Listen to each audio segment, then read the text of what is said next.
All right. Cam Newton and the Panthers had a chance to get to 500.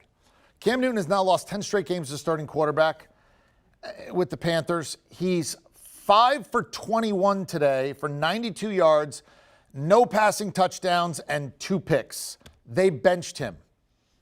Sometimes I just say it this way. JJ, you know this team, you know this franchise, you know this city. Translate this. And what do they do next week? Well, I'll tell you what, the team owner, David Tepper, is not pleased.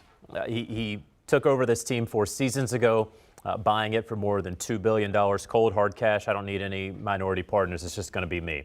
And I'm going to bring a winning culture and attitude to this franchise. It is, if you want to argue that the Carolina Panthers are worse today than they were when David Tepper took over as a team owner, at least on the field product, I would not argue with you.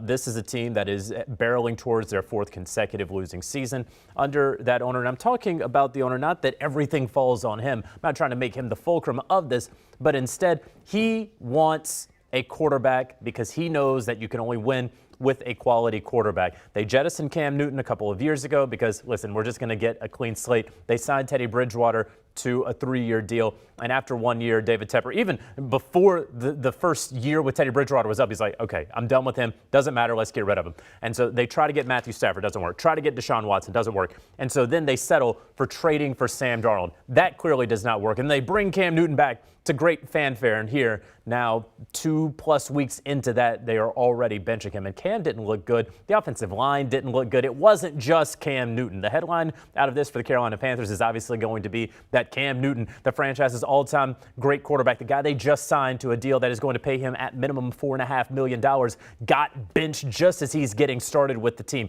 It's not just that. The offensive line is absolutely in shambles, and there are a number of issues with how this team and how this roster has been built. Misses in the draft, decisions made on how, hey, we don't even need draft picks. Let's just go out and get Stephon Gilmore. Let's go trade for Sam Darnold. Let's get rid of Teddy Bridgewater. Let's eat that dead cap.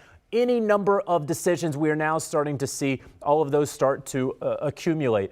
But that said, this was sort of an elimination game. Whoever lost this game between the Miami Dolphins and the Carolina Panthers were going to officially be pretenders. We don't have to take that team seriously anymore for the rest of the season. And so because the Carolina Panthers lost and in the way that they lost, we no longer have to take the Carolina Panthers seriously in 2021. Well, you mentioned Miami. They're like, shh, don't tell anybody. Keep talking about everybody else but us. They started 1-0, one actually up at New England, lost 7 in a row. No team has ever come back from 1-7. But they've won 4 straight, and the next 2 weeks, Giants and Jets. They take care of business. They could be looking at 7-7. What happened? Miami, very much alive, still uphill, but very much alive in the AFC playoff picture.